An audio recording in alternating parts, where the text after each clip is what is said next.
Hello YouTube, this is YuGiOh with a high school economics textbook, and today I want to talk about some ways that basic economics can be applied in YuGiOh.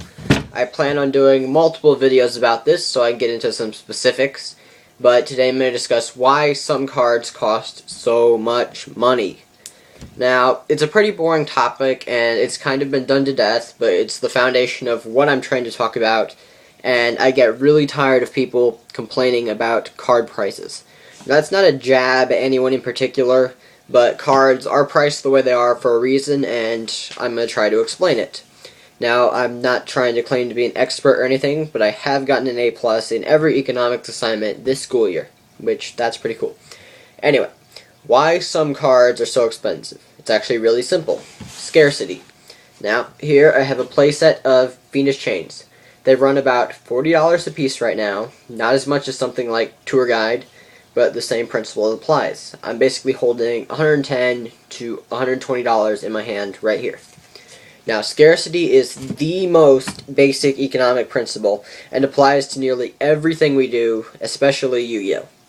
Now, I'm holding $120 in 3 cards, so why don't I sell them? Because I need them in my deck, and so does just about everyone else who has these cards. Now, for why the card costs so much, it's needed in a lot of decks, wind-ups, stop, wind-ups, injectors, and a lot of the other top decks. There are more people who want Fiendish Chains than there are Fiendish Chains out there. It's an older card, it has never been reprinted, and a lot of decks need it.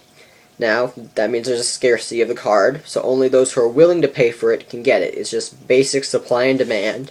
And in this case, the demand is greater than the supply. Now, for how this affects price. There's a great demand for the card, so people buy it regardless of its price. When I say it's $10 or $20. Now, because people want to make a profit selling the cards, they'll raise the price a little bit of it if it's been selling for that. And if people still buy it, they'll raise it again, and they'll just keep raising the price until people stop buying it. After they stop buying it, they'll lower it until people do buy it again. And then they start the process over, and because of this, cards tend to settle at a certain price. Like Fiendish Chain has settled at $40. Now, maybe you're not willing to pay that for a card, but clearly someone is, so as long as it sells for that price, it'll stay at that price. The demand for the card is high enough that people will pay a lot of money for it. Now, I hear people say this or something similar to this a lot. Well, there'll probably always be at least one idiot willing to pay $100 for cards. Why will it stay that high? There's a couple of reasons. One, it's an expensive game. Just because someone is willing to pay more money than you doesn't make them an idiot. And two, the supply of the card is less than the demand for the card. So, again, scarcity. These people don't need to sell the stuff at what you think a card should be worth. So long as there are people paying $40 for cardboard, people will sell cardboard for $40. There aren't a lot of Fiendish Chains for sale out there. Most people who have them aren't selling them because they need them.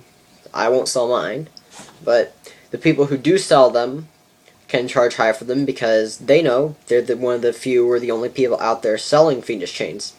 Now, if they're the only people selling Fiendish Chains, they'll sell it for what they want to, and you'll buy it or you'll go without.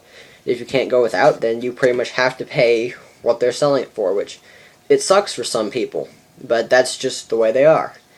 And I'm not here to pass judgment on anyone for that, but that's just the way it is.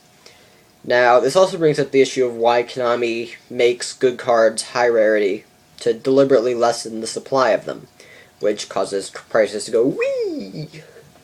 But again, it's not my place to say that, so hopefully you learned something from this video, and hopefully I'll be back with more interesting topics related to economics and YuGiOh.